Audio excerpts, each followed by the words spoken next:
Bismillahirrahmanirrahim. Saya Nur Muhammad RI, masih beraktivitas seperti biasa. Saya ingin berpesan kepada seluruh ahwan dan ahwat kaum muslimin wal muslimat, jangan takut dengan yang namanya virus corona.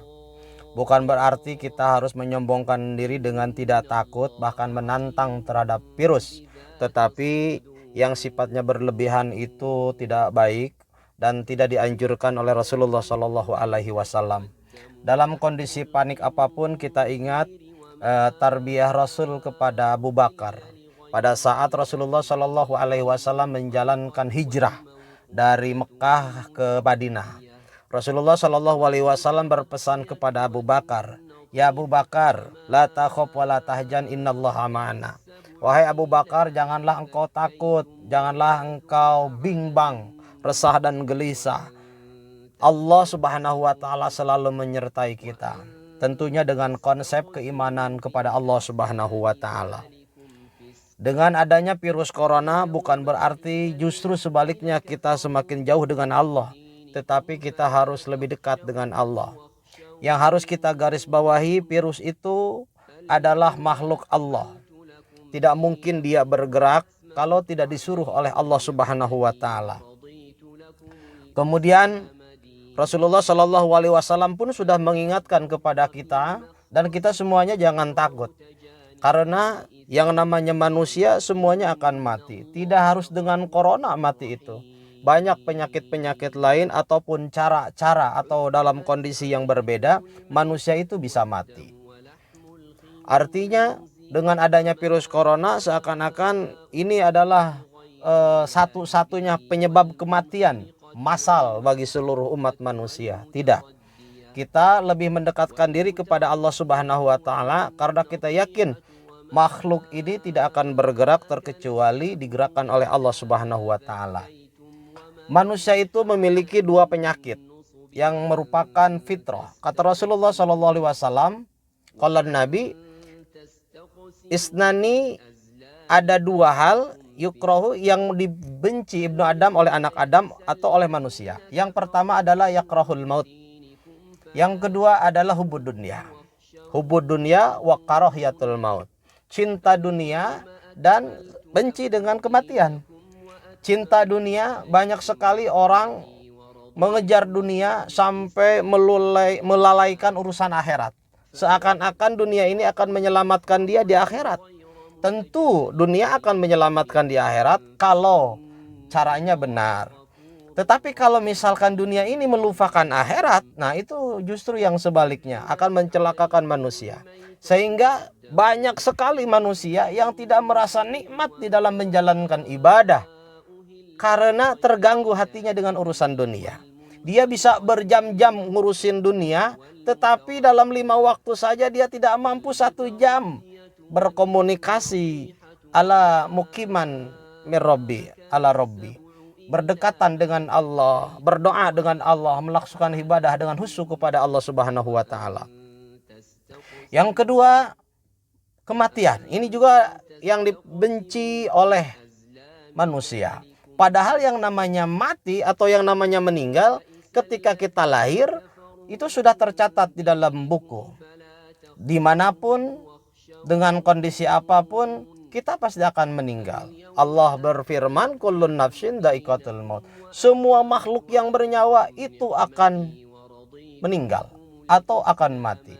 Bahkan malaikat pun akan mati. Malaikat pencabut nyawa pun akan mati. Semuanya akan dimatikan terlebih dahulu oleh Allah Subhanahu wa taala. Jadi jangan takut. Apapun dalam kondisi apapun, kita hanya berserah diri kepada Allah Subhanahu wa taala. Perbanyaklah istighfar agar kita semua terhindar dari hal-hal yang sangat tidak kita inginkan. Beristighfar itu bukan hanya menghancurkan dosa kita, tetapi beristighfar itu juga bisa menarik rizki, bisa menolak bala dan lain sebagainya. Bagi yang hafal, amalkan sayyidul istighfar. Allahumma anta rabbi la ilaha illa anta khalaqtani wa ana abduka wa ana ala ahdika dan lain sebagainya.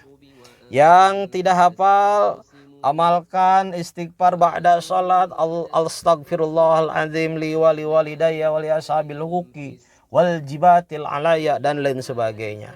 Yang hafal Astaghfirullahaladzim alladzi la ilaha illa huwal hayyul qayyum wa atubu ilaihi dan lain sebagainya.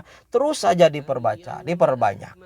Karena dengan istighfar insyaallah kita akan lebih mudah, hati kita akan lebih bersih, dan kita akan lebih dekat dengan Allah Subhanahu wa taala. Jadi tidak ada istilah takut lagi dengan corona. Perbanyaklah istighfar kepada Allah Subhanahu wa taala. Kullu syai'un raji'una ilallah. Semua urusan kita serahkan kepada Allah Subhanahu wa taala. La haula wala quwata illa billahi aliyil azim. Dan terakhir, mari kita sama-sama dengan adanya momen atau misalkan dengan adanya ujian dari Allah yang merupakan wabah yang paling kecil, ini menunjukkan kepada kita agar kita ini tidak sombong. Ya, orang yang sombong itu pasti oleh Allah Subhanahu wa taala diberikan siksaan atau diberikan peringatan terlebih dahulu. Satunya misalkan kita kembali lagi kepada sejarah. Sombongnya Raja Namrud, dia tidak dibunuh oleh tentara-tentara Islam atau tentara-tentara yang gagah dan kuat yang besar, tidak. Tapi dia dibunuh oleh makhluk Allah yang kecil. Dengan satu kali tepukan tangan kita pun dia mati, yaitu nyamuk. Masuk dalam hidungnya Namrud, kemudian masuk ke dalam otaknya Namrud, kemudian meninggal. Kemudian siapa lagi yang sombong, yang mengatakan ana rabbakumul a'la, yaitu adalah Fir'aun yang muminya sampai sekarang itu ada. Nah, ini sebagai bentuk pelajaran tarbiyah untuk kita, sebagai pendidikan untuk kita. Dia tidak dibunuh oleh makhluk Allah yang besar, yang kasat mata, yang terlihat gagah, tidak. Dia dibunuh oleh kekuasaan Allah. Dia terbunuh oleh air laut. Ya. Air yang sehari-hari kita minum, air yang sudah menghanyutkan Nabi Musa. Ya kan? Nah, dia meninggal oleh air. Dan kemudian sekarang ada lagi virus corona. Mungkin tingkat kesombongan manusia sumpah melampaui batas. Banyak manusia yang sombong dengan urusan dunia, lupa dengan ibadah, dengan kemajuan, dengan jabatan, dengan kekayaan, melupakan Allah. Sehingga Allah menurunkan tentaranya yang sangat kecil, bahkan tidak terlihat, yang disebut dengan virus corona. Nah, dengan hal ini mari kita sama-sama kembalikan lagi kepada Allah Subhanahu wa taala, perbanyak istighfar dan kembali memperbanyak membaca Al-Qur'an. Kenapa kita harus memperbanyak juga Al-Quran? Karena Al-Quran ini adalah sebagai syifa, sebagai obat. Dalilnya mana? Firman Allah, wa nunazzilu minal Qur'ani ma huwa syifa.